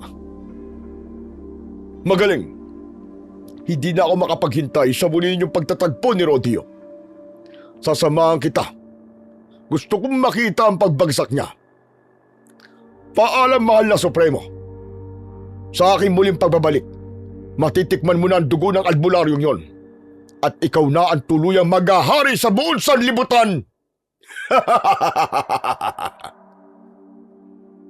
Umalingaw-ngaw ang malakas na tawa ng pinuno ng mga aswang na si Barok at ng Supremo ng mga bitungiban. Habang si Astor naman ay mabilis na tumakbo papunta sa labas ng kuweba at pinasok ang madilim na bahagi ng kagubatan. Malakas na ang kapatid ko dahil taglay na niya ang mutya ng bitungiban. Ngayon mo ilabas ang tapang mo, Rodio. Mukhang magiging masaya ang unang paghaharap niyo ni Astor. Sa isang iglap ay nagpalit ng anyo si Barok bilang aswang na bitungiban. Saka ito lumipad para sundan si Astor kasama ang iba niyang mga alagad. Nang mga sandaling yun ay nagroronda naman kami ni Eman sa gubat, dala ang aming sandata. Wala akong kaalam-alam noon na makakaharap ko na ang kapatid kong si Astor. Pero bilang isang kaaway. Eman, ibang nararamdaman kong takot sa lugar na to. Parang may masamang mangyayari. Ako rin, Rodio. Nag-aalala ako sa kakaibang katahimikan ng paligid. Kaya maging alerto ka. Tsak na may nakaabang na panganib. Magsasalita pa sana ako. Ngunit natigilan ako sa pagakbang. Dahil nakita ko mula sa malayo ang isang pamilyar na nilalang. Nakatayo lang ito ng tuwid at nakatingin sa akin habang nakangisi. Bigla kong naramdaman ang pag-iinit ng hawakan ng aking itak. Kaya naman, pilit kong inaninaw ang muka ng bata. Ganun na lang ang kilabot na gumapang sa buong katawan ko nang makilala ko ang kapatid ko na si Astor. Rodio, bakit? Bakit biglang nanginig ang kamay mo? Eman, si Astor, siya ang batang yun. Ano? Siya ang kapatid mo? Ibig sabihin natuntong ka niya rito. Diyos ko, hindi magandang senyales to, Rodio. Parang may mali sa kilos ng kapatid mo. Tama ka, Eman. Mabigat ang presensyang nararamdaman ko sa kanya. Mag-iingat ka. Tsak na nasa ilalim siya ng kapangyarihan ng mutya ng bitungiban. Humanda ka, Rodio. Hindi na yan ang kapatid mong si Astor. Malakas ang kutob kong siya ang ginamit ni Barok para patayin ka. Kaya nga, anong gagawin ko, Eman? Paano ko iiwasan ang kapatid ko na hindi ko siya masasaktan? Bumakas din ang takot at pag-aalala sa mukha ni Eman. Sa pagkakataong yun, naguguluhan na rin ako. Lalo pa at anumang oras ay pwedeng umatake sa akin si Astor. Ito ang laban na hindi ko napaghandaan. Mas lalo akong nag-alala nang biglang magsalita si Astor. Sino sa inyong dalawa si Rodio? Siya lang ang kailangan kong makita. Dahil papatayin ko siya. Rodio, hindi ka na nakikilala ng kapatid mo. Tama ka, Eman. Anong gagawin ko? Kailangan mong iwasan ang pag-atake ni Astor. Dahil tiyak na taglay niya ang lakas ng isang bitungiban at hindi lang yon. Hindi rin siya maaapekto ng dugo mo kung sakaling kagating ka niya. Yun ang dahilan kung bakit ginamit siya ng mga kalaban mo. Dahil magagawa rin nilang saktan ka nang hindi ka nila hinahawakan. Hindi ito maaari. Paano ko lalabanan ang sarili kong kapatid? Hindi ko kaya, Eman. Anong kailangan kong gawin upang maiwasan siya at mapigilan ko siya sa binabalak niya? Sa unang pagkakataon, nakaramdam ako ng labis na takot at pag-aalala. Paano ko lalabanan ang kapatid kong matagal kong hinanap para iligtas? Dahil nga, ayaw gumana ng utak ko sa pag-iisip ng paraan.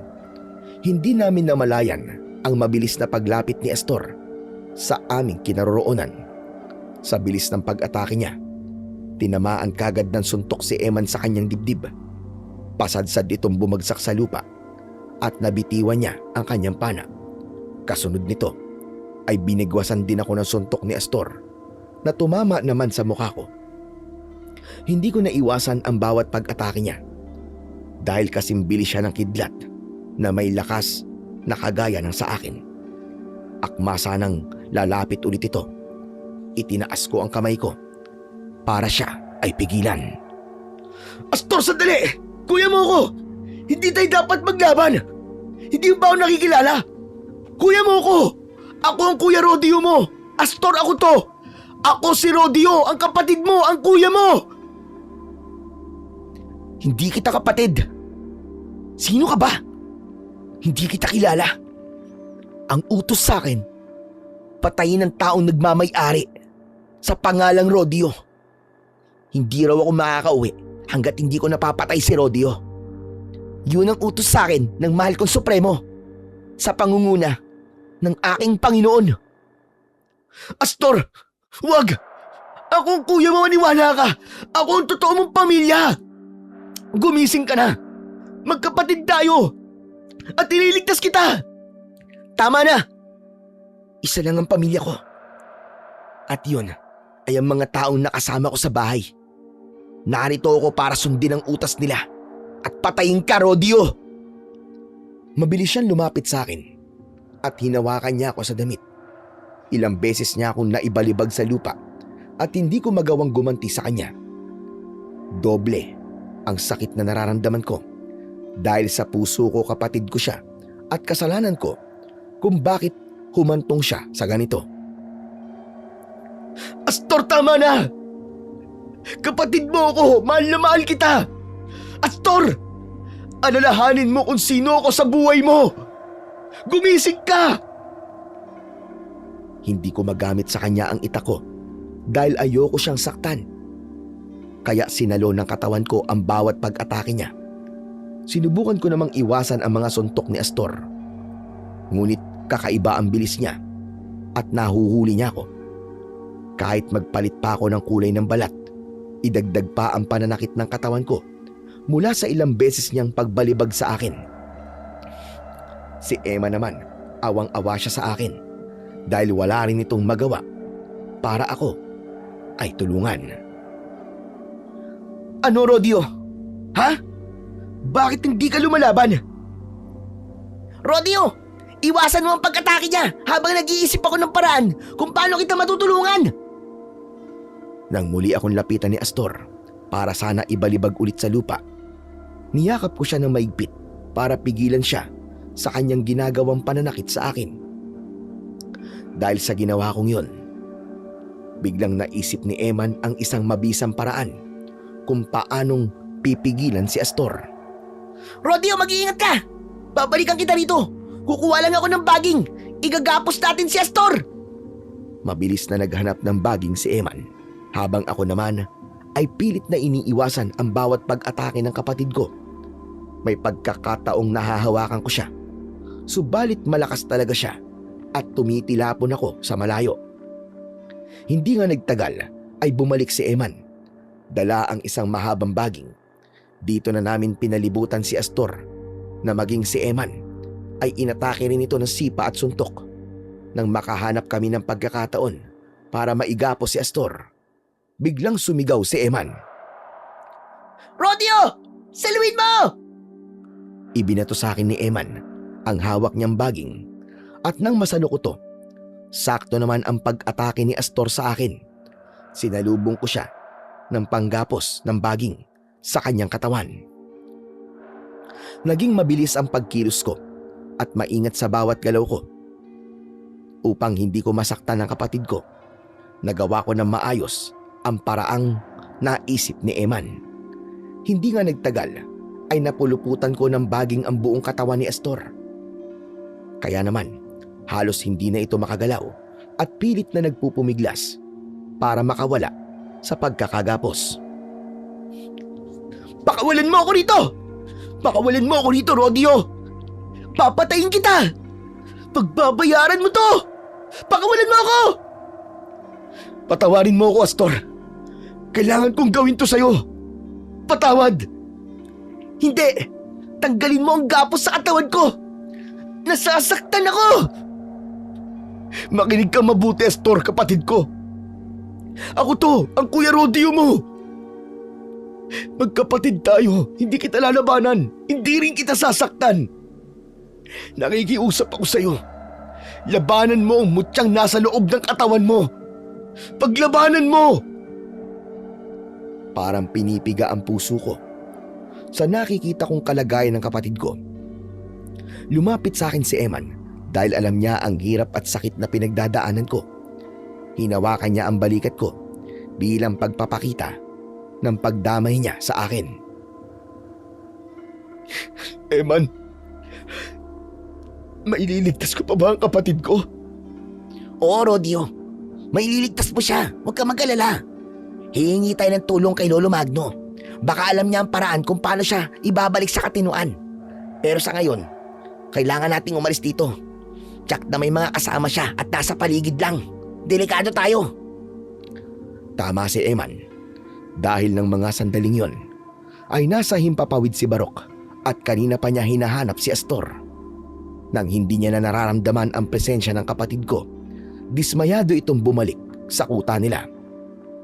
Samantala, nang madala namin sa bahay ni Apong Magno si Astor, bumakas ang pag-aalala sa muka ng matanda.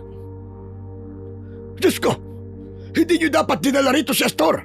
Dahil tiyak na isa'y tumpain para matuntun ang pinagtataguan mo, Rodio. Sa oras na malaman nilang nandito ka, marami ang madadamay dahil sasalakain nila ang buong baryong ito. Sa inyo kami gustong pumunta, Apong Magno. Kailan po mahihingan namin ng tulong? Kahit saan sana, dahil delikado kung naririto siya.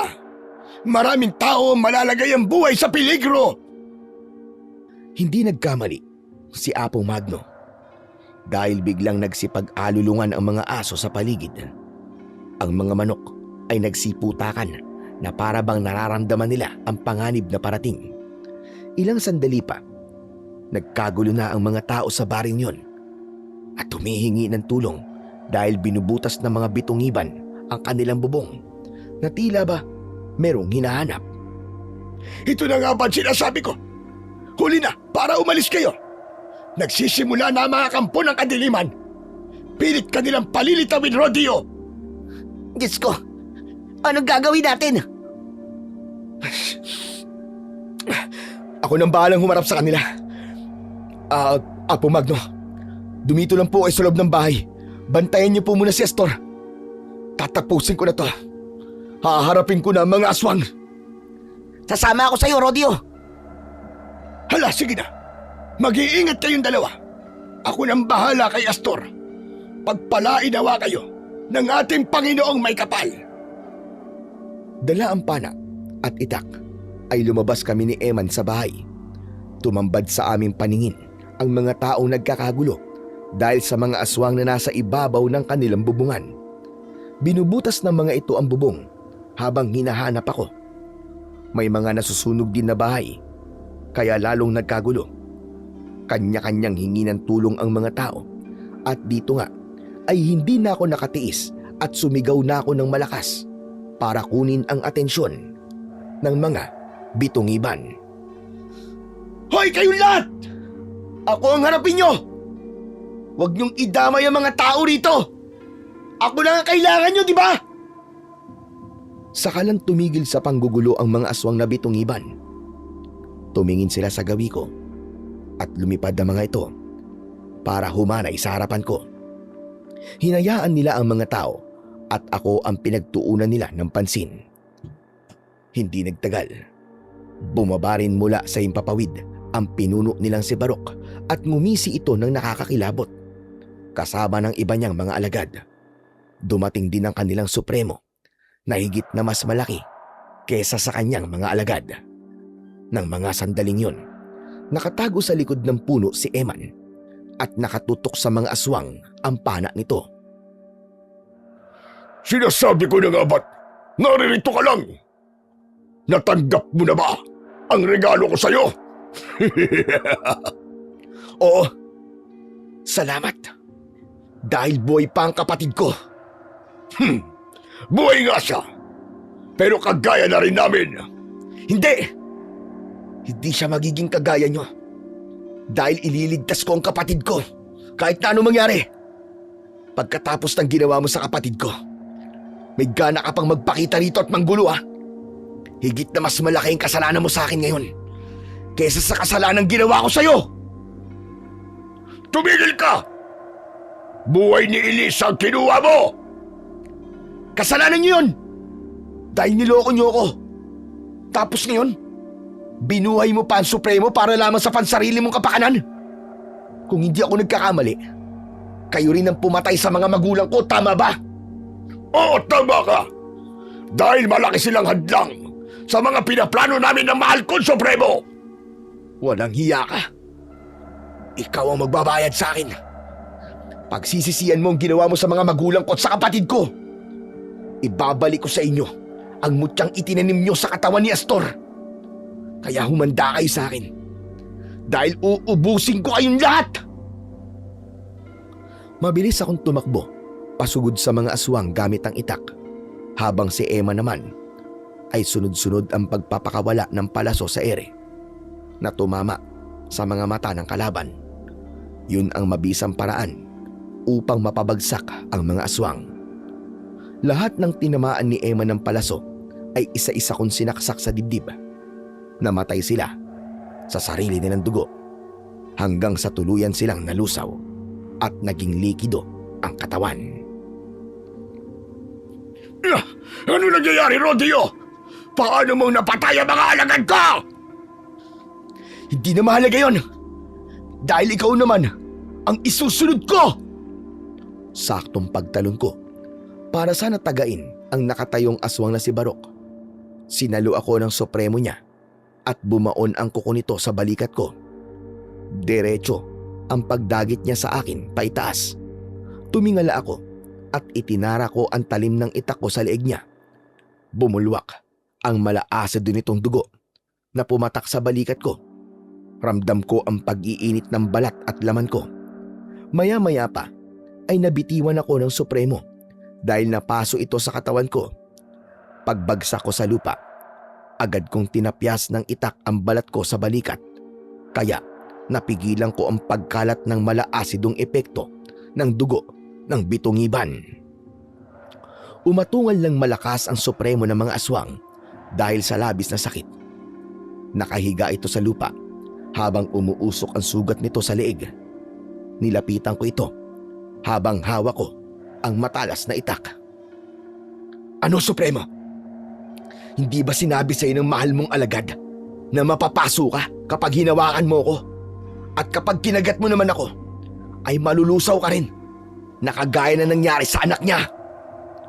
Muling lumipad ang Supremo ng mga aswang para lumayo sa akin. Kaya naman, nagkaroon ako ng pagkakataon upang harapin si Barok. Nakita mo ba kung anong ginawa ko sa mahal mo, Supremo? Yun din ang mangyayari sa'yo, Barok! Hayop ka! Pagsisisihan mo ito! Muli kaming naglaban ni Barok. Nagpalitan kami ng bawat pag-atake at sinugatan niya ang kanyang sariling braso para ang dugo nito ang gamitin niya laban sa akin. Ngunit naiiwasan ko yon. Nang hindi niya ako tinatamaan, naghiwalay ang kanyang katawan. Sabay ang mga ito na lumapit sa akin. Pero sinalubong ko naman ang mga ito ng taga. Pupuntiryahin ko ang mismong katawan mo, Barok, para matunaw ang ilang parte ng katawan mo na umaatake sa akin. Dumikit ako sa puno at nagbago ang kulay ng aking balat. Gumapang ako pa itaas ng puno upang luksuhin ang pinuno ng mga aswang na nagtataka dahil bigla akong nawala sa paningin niya. Nasaan ka, Rodeo? Nasaan ka? Magpakita ka! Nandito lang ako! Katapusan mo na! Gulat na napatingala si Barok nang bigla kong lumukso at itinara ko ang itak sa balikat niya. Napasigaw ito ng malakas dahil sa pinagsamang sakit at pag-aalala. Umusok ang katawan niya dahil sa dugong lumabas mula sa sugat niya. Tumayo ako sa harapan niya at muli kong itinarak ang itak sa dibdib niya. Unti-unting kukulo ang laman mo. Maaagnas ang balat mo hanggang sa maging likido ang katawan mo. Ang mismong dugo mo ang papatay sa'yo at ito pa. Bonus mo to sa lahat ng ginawa mong kasalanan sa akin.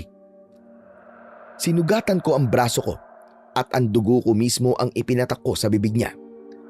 Dito nagsimula ang pagkikisay ng katawan niya. Ang mukha niya ay namaga. Kumulo ang laman niya at naagnas ang balat niya. Sa kabila ng hindi niya maintindihan ang sakit, nagawa pa rin itong magsalita. Anong ibig sabihin ito? Paano mo ito nagawa sa akin?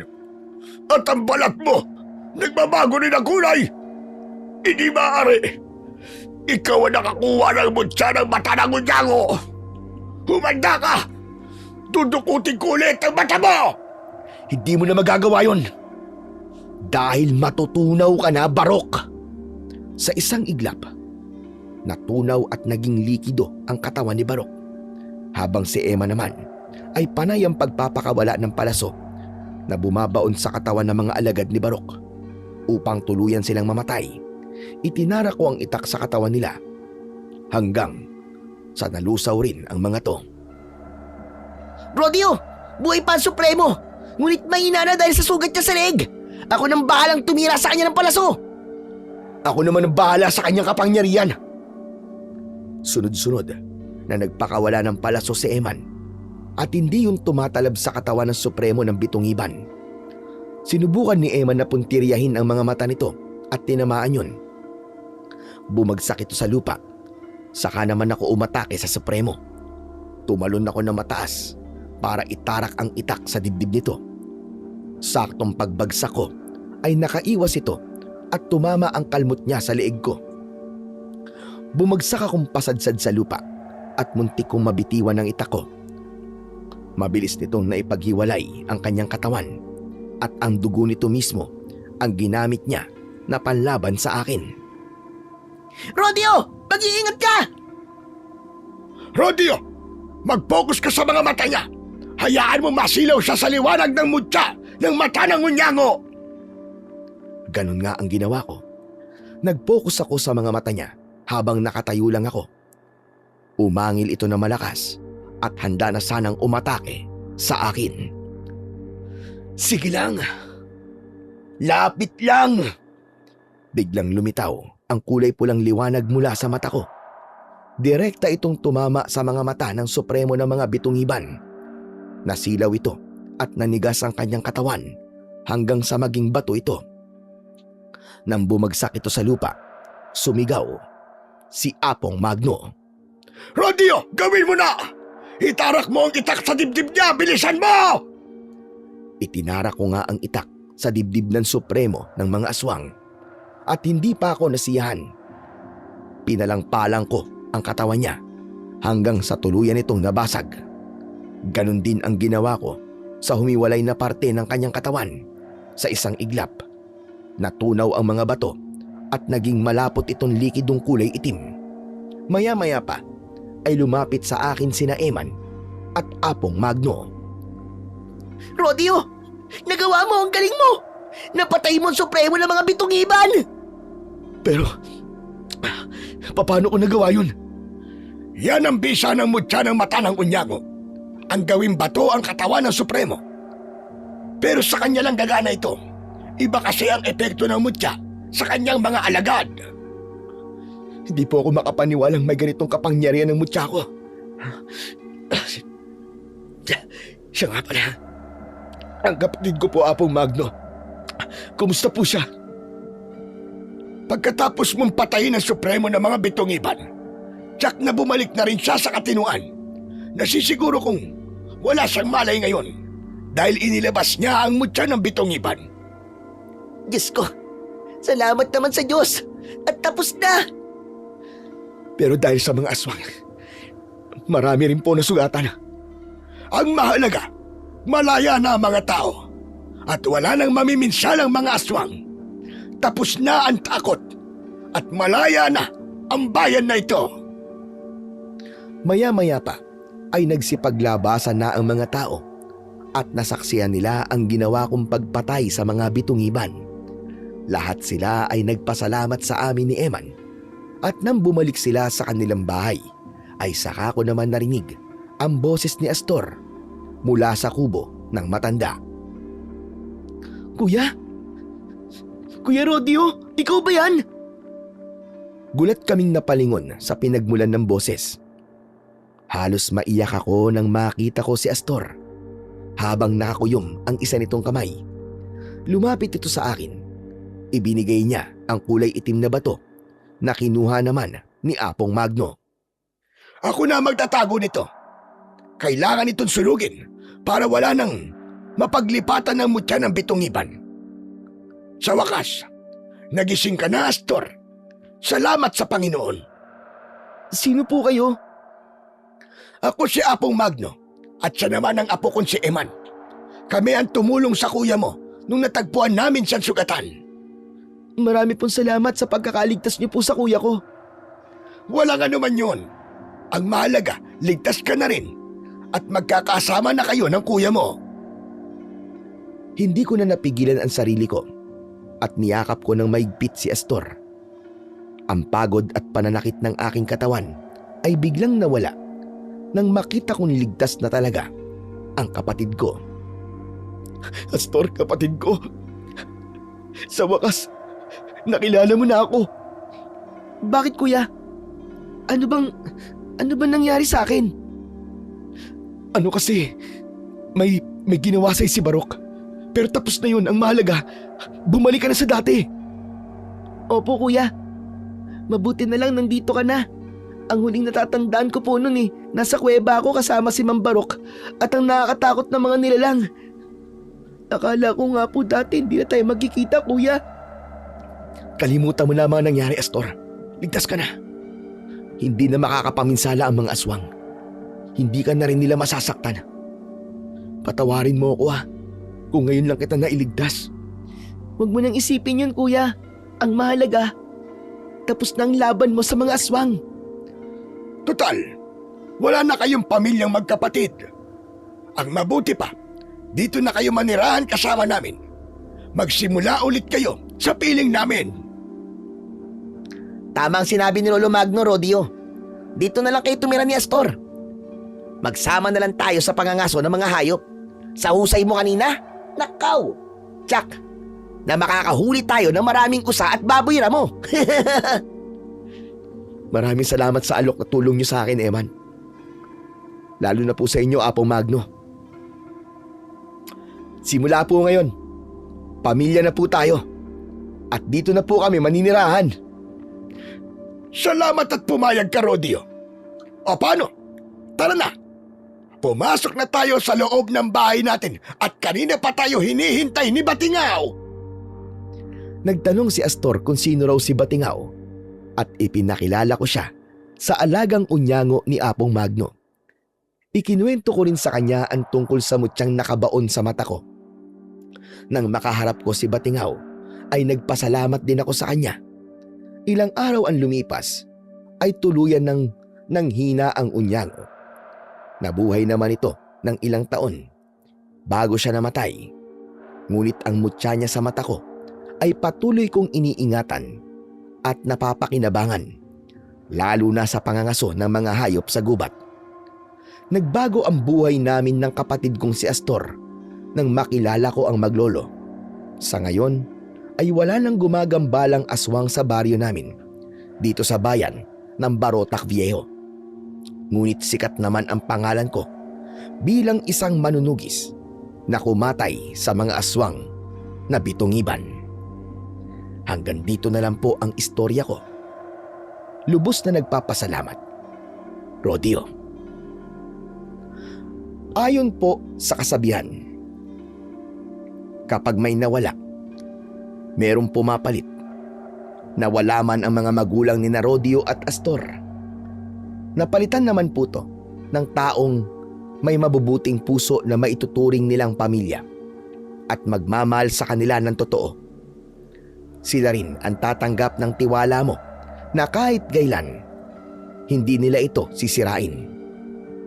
Pinatunayan lang nito na ang pag-ibig ng isang kadugo ay hindi matatalo ng kasamaan kahit gaano pa ito kalakas. Sa halip, ito pa ang magiging dahilan upang lumaban at iligtas ang mga mahal natin sa buhay mula sa mga kampon ng kadiliman. Dahil kahit kailan, ang kasamaan ay hindi mananaig laban sa puwersa ng kabutihan. Pagpalain nawa po kayo ng may kapal. At muli, magandang araw po sa inyong lahat. Maraming salamat po sa walang sawa niyo pong pagsuporta at pakikinig sa aking munting channel. Sana po ay mag-subscribe po kayo at pindutin niyo na rin po ang notification bell at mag-comment na rin po kayo ng inyong saloobin o kung ano po ang sasabihin niyo sa aking kwento. Maraming salamat po. Hanggang sa muli.